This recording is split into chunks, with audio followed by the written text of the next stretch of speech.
강원도청에서 열린 국회 농림축산식품해양수산위원회 국정감사에서 정선 알파인 경기장의 복원과 존치 문제에 대한 의견이 엇갈렸습니다. 인공 부화한 어린 명태와 유전자가 일치하는 명태 3마리가 다시 잡힌 것으로 확인돼 자원 회복을 위한 방류 효과 분석과 전문 연구의 필요성이 커지고 있습니다. 강릉시가 민선 7기 첫 조직 개편을 추진하고 있습니다. 그러나 시의회 심사에서 반발과 비판이 많아 진통을 겪고 있습니다.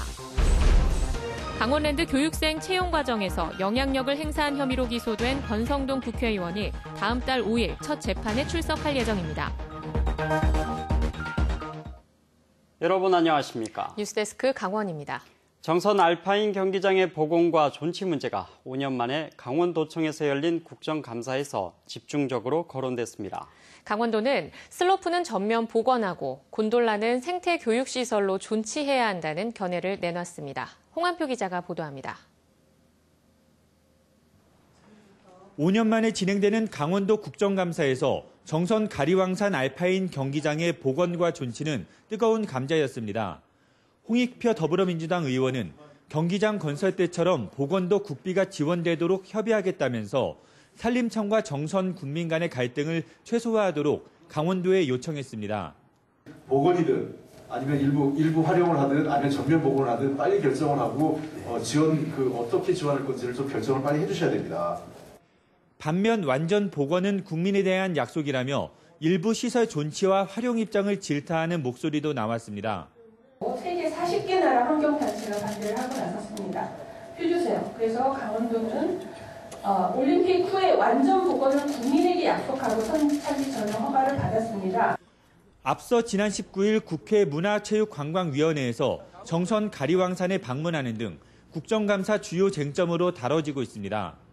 강원도는 올림픽 유사인 알파인 경기장의 슬로프는 전면 복원한다는 입장은 변화가 없고 곤돌라는 생태 교육시설로 활용하기 위해 영구 존치해야 한다고 밝혔습니다. 환경 보호도 늘리고 이용도 늘리자. 그래서 보존과 이용을 같이 늘리는 정책, 선진국 정책입니다. 또 곤돌라 등의 시설물을 철거하면 7만 톤 규모의 폐기물이 발생하고 대규모 복원 공사로 2차 환경 피해도 우려된다고 덧붙였습니다. 정선 지역 주민들도 올림픽 유산인 알파인 경기장의 전면 복원에 반발하고 있습니다. 산림청 중앙산지관리위원회는 다음 달에 강원도의 복원 계획을 재검토할 예정입니다. MBC 뉴스 홍한표입니다. 다음 소식입니다. 동해에서 사라진 명태 자원을 회복하기 위해 지난 2015년부터 인공 부화한 어린 명태를 방류하고 있습니다. 명태 자원 회복에 갈 길이 멀지만 방류 효과 분석 확대와 연구 필요성이 커지고 있습니다. 이용철 기자가 보도합니다. 주홍빛 주둥이와 은빛 몸통이 선명한 고기들이 바닷속을 헤엄칩니다. 20cm 넘게 자란 어린 명태 15,000마리입니다. 명태 인공 방류는 2015년부터 시작됐습니다. 2016년 세계 최초로 명태 완전 양식 기술 개발에 성공해 지난해 30만 마리, 올해는 100만 마리를 방류할 계획입니다. 해양수산부는 지난 2016년부터 올해까지 국내외에서 잡힌 명태 1,700마리의 유전자를 분석한 결과 방류한 개체 3마리를 확인했습니다. 명태 자원 회복을 위해 갈 길이 멀지만 방류 사업 효과 분석을 확대해야 한다는 주장이 힘을 얻고 있습니다. 명태의 산란, 회유 경로 이런 부분들을 좀 더 과학적으로 연구하고 그 성과들을 명태 복원하는 데 도움을 줄 수 있는 연구 사업에 강원도와 중앙정부에서 함께 노력해야 된다 이렇게 생각하고 있습니다. 해양수산부와 강원도는 명태 살리기 프로젝트를 계속 추진하고 투자를 확대할 계획입니다. 연말까지 한 4,000마리 정도 DNA 분석을 실시할 계획입니다. 내년부터는 저희가 국립수산과학원에서 직접 샘플도 좀 하고 이렇게 좀 모니터링 체계를 좀 더 강화할 계획입니다. 해양수산부는 명태 포획을 연중 금지하는 내용의 수산자원관리법을 개정해 내년부터 시행할 계획입니다. MBC 뉴스 이용철입니다. 네. 강릉시가 부서 통폐합과 기능 전환을 주요 골자로 하는 민선 7기 첫 조직 개편을 추진하고 있습니다. 그러나 시의회 조직 개편안 심사에서 의원들의 반발과 비판이 잇따라 제기됐습니다. 황병춘 기자입니다. 강릉시의회 행정위원회가 강릉시 조직 개편안 심사에 들어갔습니다. 5급 과장이 소장인 주문진 보건출장소를 6급 담당이 관리하는 보건지소로 바꾸는 것을 놓고 지역 홀대론이 나왔습니다. 잘못됐으면 그때 당시에 했어야 되는데 개정안 누가 위헌 발의를 하든 뭐를 하든 24년 동안 방치하고 있던 이 부분을 지금 와서 왜 뜨거운 감자로 만들어내는 겁니다. 강릉시는 도농통합 당시 주문진 지역의 소외감을 덜기 위해 출장소를 유지했지만 관련 법령에 맞춰 정비하는 것이라고 해명했습니다. 또 지역 보건 기능은 그대로 유지된다고 밝혔습니다. 보건 출장소 기능은 그대로 유지하되 보건 출장소장 직제를 없이고 본청에다 이제 그 강릉시 전체를 할 수 있는 이제 부서를 하나 만들어서 올림픽 관련 부서를 체육과의 한 개로 축소하는 것에도 우려를 나타냈습니다. 향후에 지금 시설 부분에 대한 것도 중요하고 레거시를 만들고 유산을 만들어야 되는 부분도 중요한데 그걸 체육과의 안에 하나의 유산계로 지금 편제하려고 하고 있거든요. 남북 평화 교류에도 빠른 대처가 없다고 지적했습니다. 다른 시도에서는 적극적으로 대응해서 전담기구 만들어서 적극 대응을 하고 있는데 우리 강릉은 뭐 하고 있는 겁니까? 전체적으로는 민선 7기 시정 목표와 핵심 정책이 조직 개편에 반영되지 않았다고 꼬집었습니다. 강릉시의회 행정위에서 조직 개편 조례안 심사가 보류되는 등 진통을 겪고 있습니다. MBC 뉴스 황병진입니다.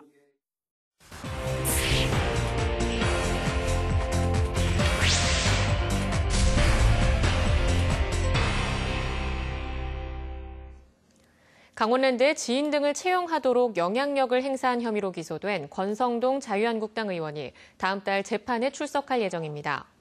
서울중앙지방법원 형사 22부는 권성동 의원에 대한 공판 준비 절차를 모두 마무리하고 다음 달 5일 오후 2시 권 의원이 출석한 가운데 첫 공판을 열기로 했습니다. 권 의원은 강원랜드 교육생 선발 과정에서 인사팀장 등에게 압력을 넣어 의원실 인턴 비서 등 11명을 채용하게 한 혐의를 받고 있습니다. 강릉시가 시내버스 축소 운행에 대비해 비상 상황실을 운영합니다. 강릉시는 다음 달 1일부터 20일까지 시내버스 축소 운행에 따른 불편을 줄이기 위해 비상대책 상황실을 운영하고 민원이 발생하면 희망택시 투입 등을 결정할 계획입니다. 강릉시는 근로시간 단축에 따라 111개 시내버스 노선 가운데 13개를 없애고 운행 횟수도 줄이기로 했습니다. 강릉원주대와 춘천교대가 기숙사에 거주하는 대학생들에게 식비 납입을 강요한다는 지적이 제기됐습니다. 박찬대 국회의원이 교육부 자료를 분석한 결과 강릉원주대와 춘천교대 등 전국 25개 국공립대학이 기숙사에 거주하는 대학생의 식사 여부와 관계없이 일정에게 식비를 의무적으로 받거나 일부만 자율 선택권을 부여하는 것으로 나타났습니다. 박 의원은 공정거래위원회와 교육부의 개선 요구에도 불구하고 식비 납입이 강요되고 있다며 개선을 요구했습니다. 강원FC가 오는 27일 서울 월드컵 경기장에서 서울과 스플릿 라운드 첫 경기를 치릅니다.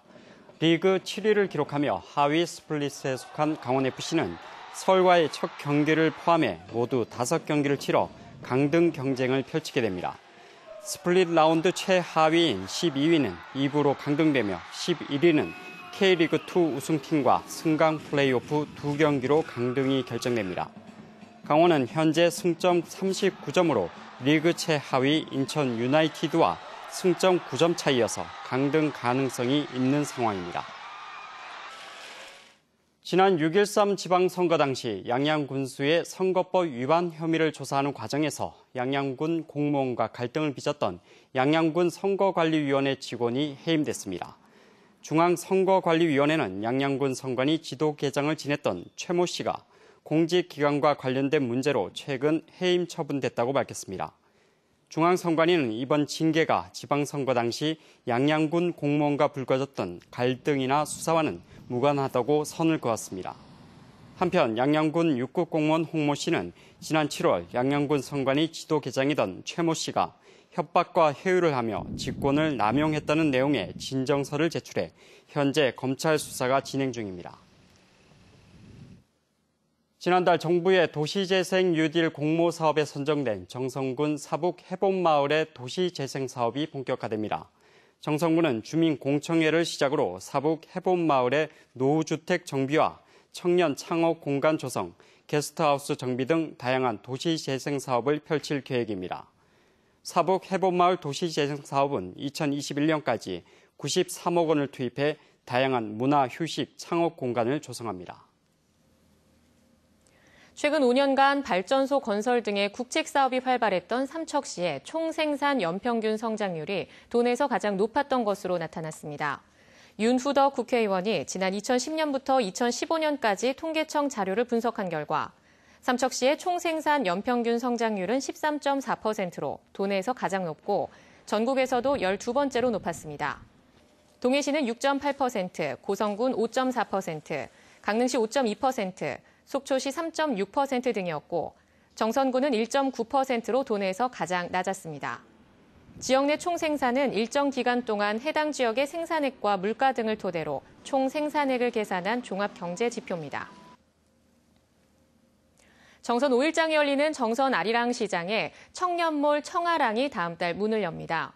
정선군에 따르면 청년몰 청아랑은 사업비 15억 원을 들여 20개 점포와 쉼터 등을 갖추고 청년 상인들이 직접 만든 음식과 공방을 선보입니다.